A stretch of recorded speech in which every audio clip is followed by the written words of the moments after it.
Hello there. My name's Austin, and I'd like to welcome you to Chapter 6 of The Picture of Dorian Gray. Now, very recently in the book, we just started getting into the more supernatural elements of things. As you notice, the painting is finally beginning to start to change to reflect Dorian Gray's psyche a bit on the inside. So, let's go ahead and dive back in and see where that takes us.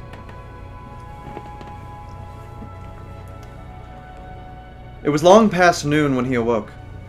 His valet had crept several times into the room on tiptoe to see if he was stirring, and had wondered what made his young master sleep so late. Finally his bell sounded, and Victor came in softly with a cup of tea and a pile of letters on a small tray of old Sevres china, and drew back the olive satin curtains with their shimmering blue lining that hung in front of the 3 tall windows. "Monsieur has slept well this morning?" he said, smiling. "What o'clock is it, Victor?" said Dorian Gray sleepily. "1 hour and a quarter, monsieur." How late it was! He sat up and, having sipped some tea, turned over his letters.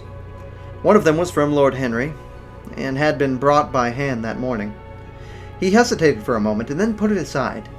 The others he opened listlessly. They contained the usual collection of cards, invitations to dinner, tickets for private views, programs of charity concerts, and the like, that are showered on fashionable young men every morning during the season. There was a rather heavy bill for a chase silver Louise Quinze toilet set that he had not yet had the courage to send to one of his guardians, who were extremely old-fashioned people and did not realize that we live in an age when only unnecessary things are absolutely necessary to us. And there were several very courteously worded communications from Jermyn Street, moneylenders offering to advance any sum of money at a moment's notice at the most reasonable rates of interest. After about 10 minutes he got up and, throwing on an elaborate dressing gown, passed into the onyx-paved bathroom. The cool water refreshed him after his long sleep. He seemed to have forgotten all that he had gone through. A dim sense of having taken part in some strange tragedy came to him once or twice, but there was an unreality of a dream about it. As soon as he was dressed, he went to the library and sat down to a light French breakfast that had been laid out for him on a small round table close to an open window. It was an exquisite day. The warm air seemed laden with spices. A bee flew in and buzzed round on a blue dragon bowl filled with sulphur-yellow roses that stood in front of him. He felt perfectly happy. Suddenly his eye fell on the screen that he had placed in front of the portrait, and he started. "Too cold for monsieur?" asked his valet, putting an omelette on the table. "I shut the window?" Dorian shook his head. "I'm not cold," he murmured. Was it all true? Had the portrait really changed?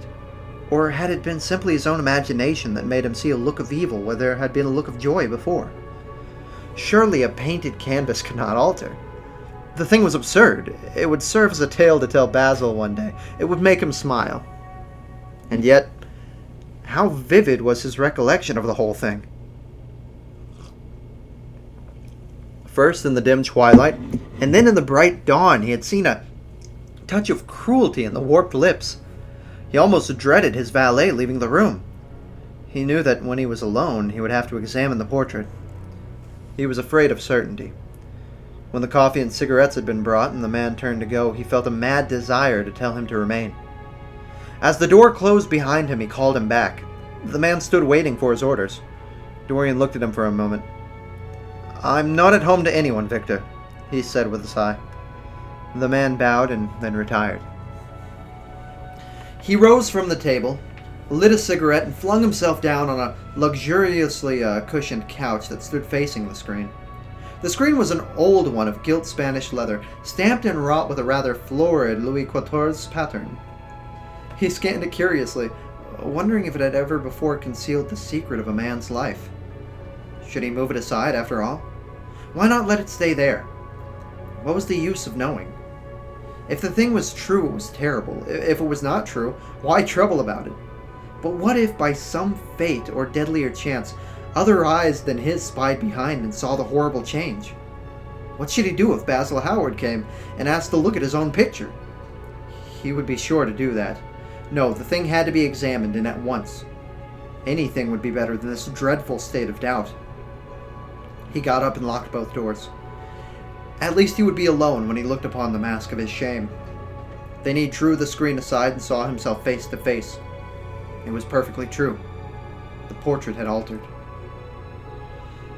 He often remembered afterwards, and always with no small wonder, he found himself at first gazing at the portrait with a feeling of almost scientific interest. That such a change should have taken place was incredible to him, and yet it was a fact. Was there some subtle affinity between the chemical atoms that shaped themselves into the form and color on the canvas and the soul that was within him? Could it be that what the soul thought they realized? That what it dreamed they made true? Or was there some other, more terrible reason? He shuddered and felt afraid, and going back to the couch, lay there, gazing at the picture with sickened horror. One thing, however, he felt that it had done for him. It made him conscious just how unjust, how cruel he had been to Sybil Vane. It was not too late to make reparation for that. She could still be his wife. His unreal and selfish love would yield to some higher influence, would be transformed into some nobler passion, and the portrait that Basil Howard had painted of him would be a guide to him through life, would be to him what holiness was to some, and what conscience to others, and the fear of God to us all. There were opiates for remorse, drugs that could lull the moral sense to sleep. But here was a visible symbol of the degradation of sin. Here was an ever-present sign of the ruin men brought upon their souls. 3 o'clock struck, and 4, and 4:30, but he could not stir.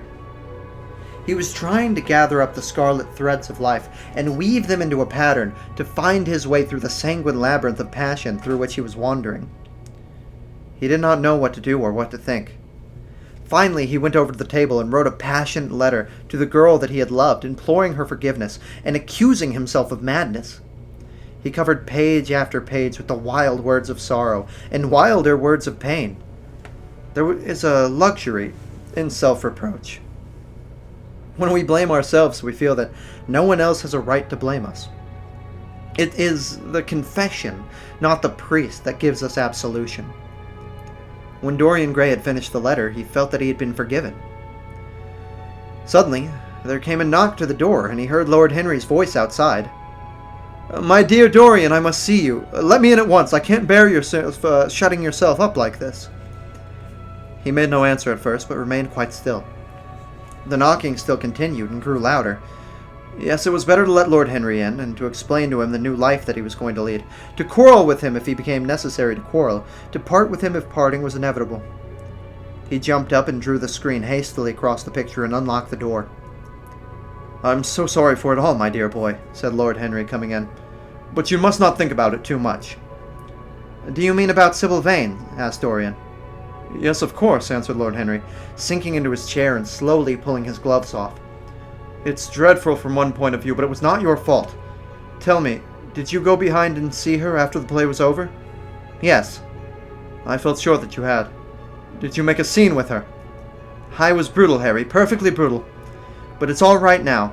I'm not sorry for anything that happened. It's taught me to know myself better." Dorian, I'm glad that you take it that way. I was afraid that you would have plunged into remorse and would be tearing up your nice air." "I have got through all that," said Dorian, shaking his head and smiling. "I'm perfectly happy now. I know what conscience is, to begin with. It's not what you told me it was. It's the divinest thing in us. Don't sneer at it, Harry, any more. At least not before me. I want to be good. I can't bear the idea of my soul being hideous." "A very charming artistic basis for ethics, Dorian. I congratulate you on it. But how are you going to begin?" "By marrying Sybil Vane." "Marrying Sybil Vane?" cried Lord Henry, standing up and looking at him in perplexed amazement. "But my dear Dorian—" "Yes, Harry, I know what you're going to say. Something dreadful about marriage. Don't say it. Don't ever say things of that kind to me again. 2 days ago I asked Sybil Vane to marry me. I'm not going to break my word to her. She is going to be my wife." "Your wife, Dorian? Didn't you get my letter?" "I wrote to you this morning. I sent the note down by my own man." "Your letter? Oh, yes, I remember. I've not read it yet, Harry. I was afraid that it might be something in it that I wouldn't like." Lord Henry walked across the room and, sitting down by Dorian Gray, took both his hands in his and held them tightly. "Dorian," he said, "my letter, don't be frightened, was to tell you that Sybil Vane is dead." A cry of pain rose from the lad's lips as he leaped up to his feet, tearing his hands away from Lord Henry's grasp. "Dead? Sybil dead? It's not true. It's a horrible lie." "It's quite true, Dorian," said Lord Henry gravely. "It's in all the morning papers. I wrote down to you to ask you not to see anyone until I came. There will have to be an inquest, of course, and you must not be mixed up in it. Things like this make a man fashionable in Paris, but in London people are so prejudiced. Here one should never make one's debut with a scandal. One should reserve that to give an interest in one's old age. I don't suppose they know your name in the theater. If they don't, it's all right. Did anyone see you go around to her room? It's an important point."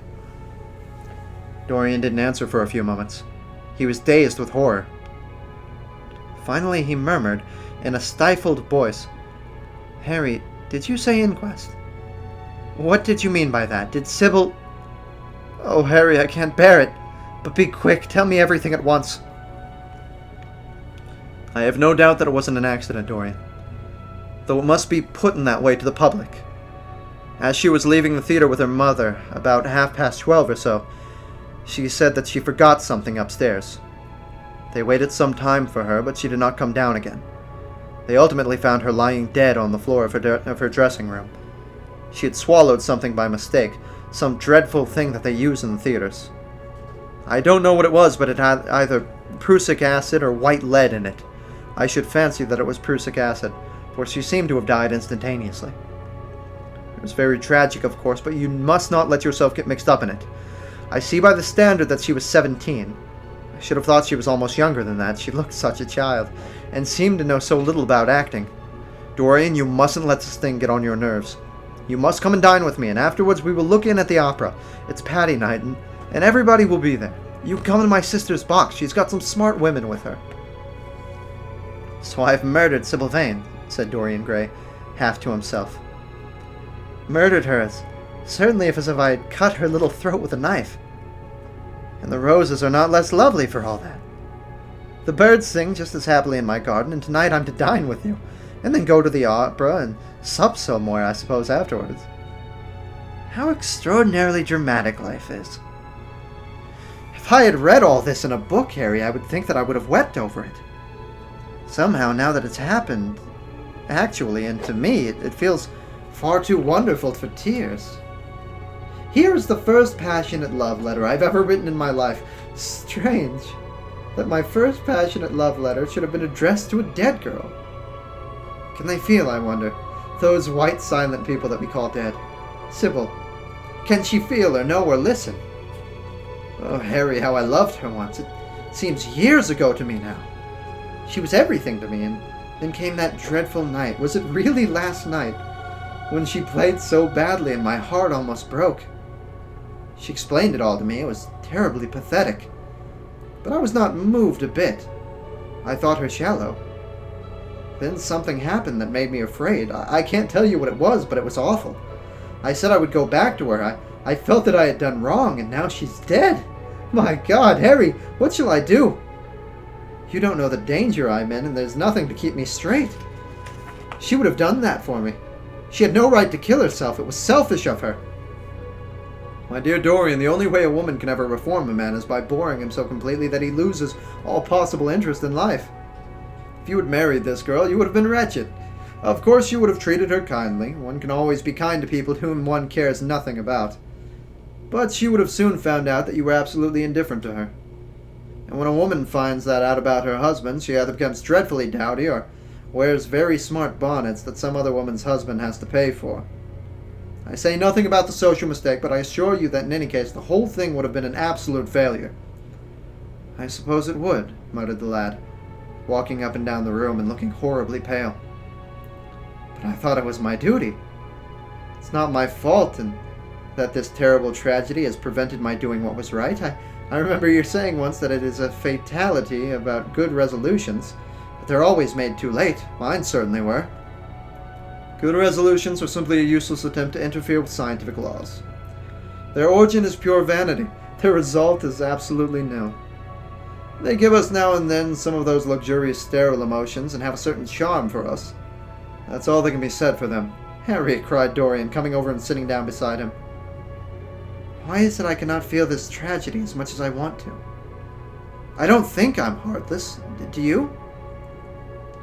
You've done too many foolish things in your life to be entitled to give yourself that name, Dorian, answered Lord Henry with a sweet, melancholy smile. The lad frowned. I don't like that explanation, Harry, he rejoined. But I'm glad that you don't think I'm heartless. I'm nothing of the kind. I know I'm not. And yet I must admit that this thing that has happened does not affect me as it should. It seems to me to be simply like a wonderful ending to a wonderful play. It is all the terrible beauty of a great tragedy, a tragedy in which I took part, but by which I have not been wounded.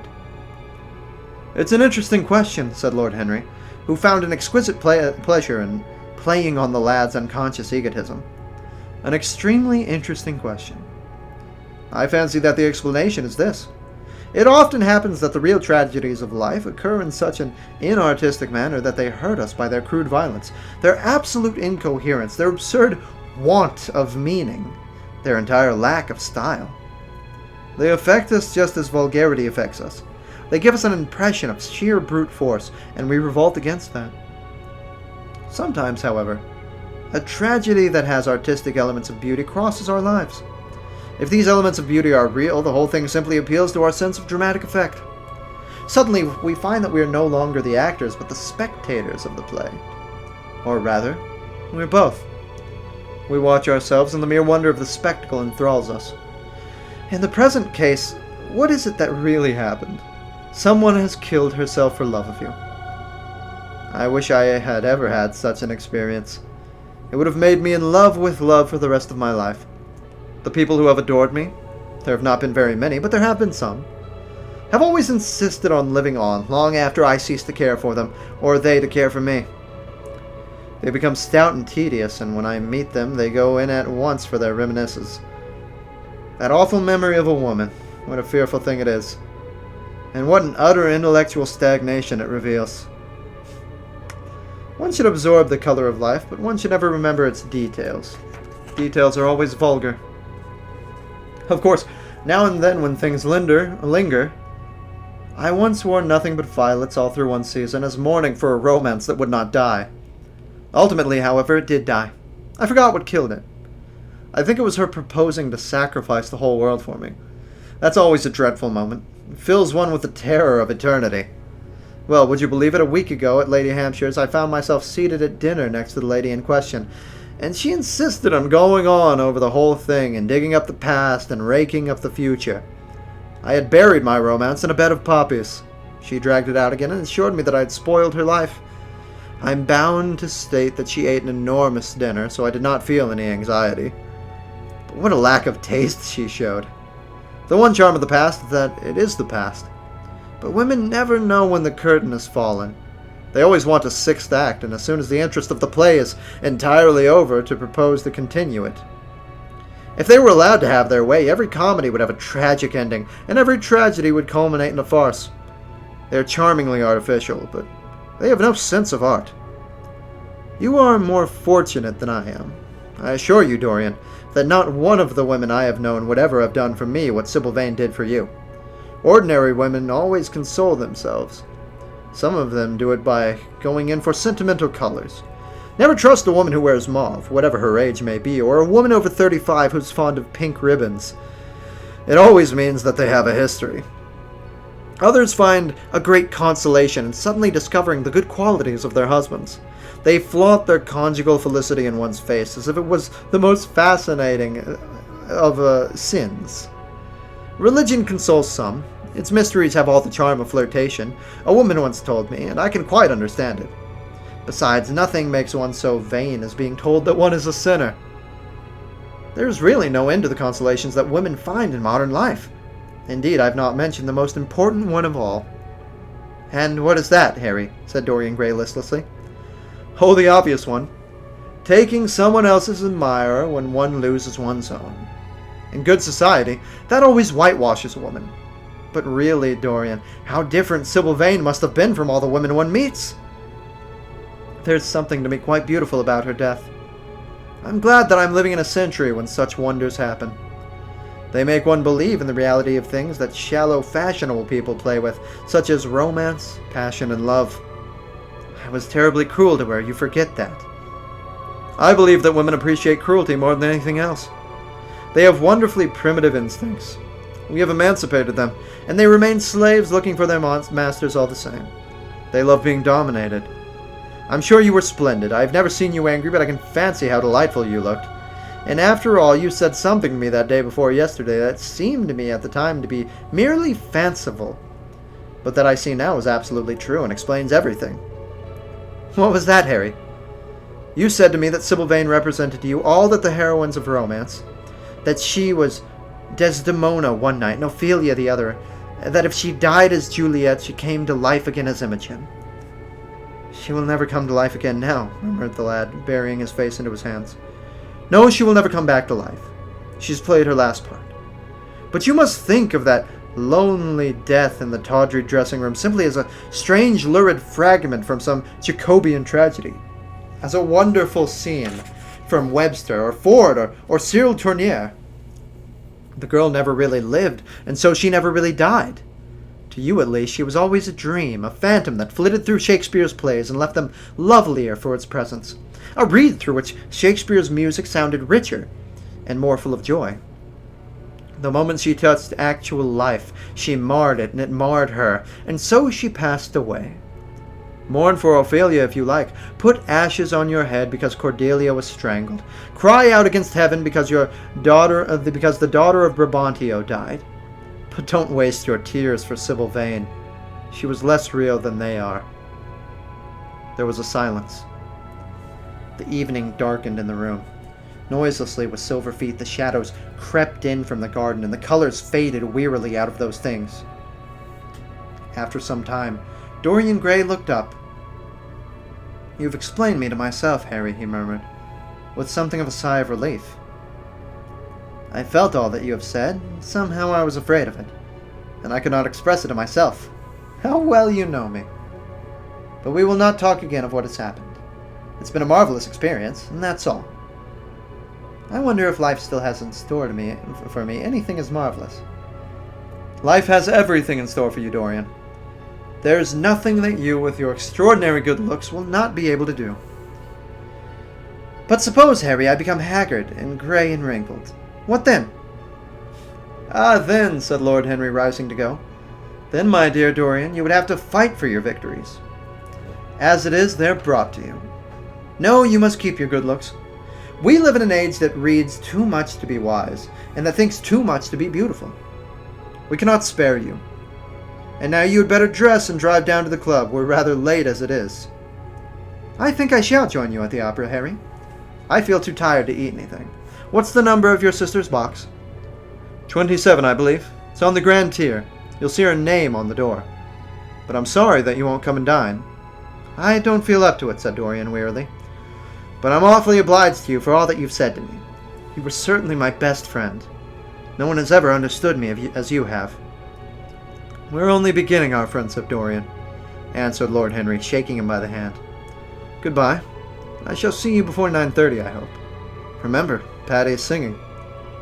As he closed the door behind him, Dorian Gray touched the bell, and in a few minutes Victor appeared with the lamps and drew the blinds down. He waited impatiently for him to go. The man seemed to take an interminable time about everything. As soon as he'd left, he rushed to the screen and drew it back. No, there was no further change in the picture. It had received the news of Sybil Vane's death before he had known of it himself.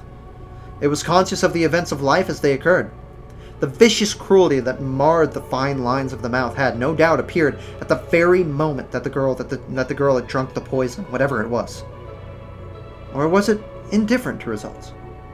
Did it merely take the cognizance of what had passed within the soul? He wondered and hoped that someday he would see the change taking place before his very eyes, shuddering as he hoped it. Poor Sybil. What a romance it had all been. She had often mimicked death on stage, and at last death itself had touched her, and brought her with him. How had she played that dreadful scene? Had she cursed him as she died? No. She died for love of him, and love would always be a sacrament to him now. She had atoned for everything by the sacrifice that she had made of her life. He would not think any more of what she had made him go through that horrible night at the theater. When he thought of her, it would be as a wonderful tragic figure to show love that it had been a great reality. A wonderful tragic figure. Tears came to his eyes as he remembered her childlike look in winsome, fanciful ways and shy, tremulous grace. He wiped them away hastily and looked again at the picture. He felt that the time had really come for the making of his choice. Or had his choice already been made? Yes, life had decided that for him. Life and his own infinite curiosity about life. Eternal youth, infinite passion, pleasures, subtle and secret, wild joys and wilder sins. He was to have all these things. The portrait was to bear the burden of his shame, and that was all. A feeling of pain came over him as he thought of the desecration that was in store for the fair face on the canvas. Once, in boyish mockery of Narcissus, he had kissed or feigned to kiss those painted lips that now smiled so cruelly at him. Morning after morning he had sat before the portrait, wondering at its beauty, almost enamored of it, as it seemed to him at times.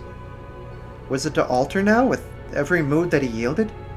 Was it to become a hideous and loathsome thing, to be hidden away in a locked room, to be shut out from the sunlight that had so often touched the brighter gold waving of the wonder of the hair?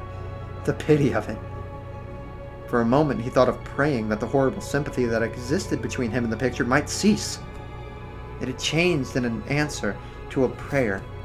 Perhaps an answer to a prayer that it might remain unchanged. And yet who that knew anything about life would surrender the chance of remaining always young, however fantastic that chance might be, or with what fateful consequences it might be fraught? Besides, was it really under his control? Had it indeed been prayer that had produced the substitution? Might there not be some curious scientific reason for it all? If thought could exercise its influence upon living organism, might not thought exercise an influence upon dead and inorganic things? Nay, without thought or conscious desire, might not things external to ourselves vibrate in unison with our moods and passions, atom calling to atom in secret love or strange affinity?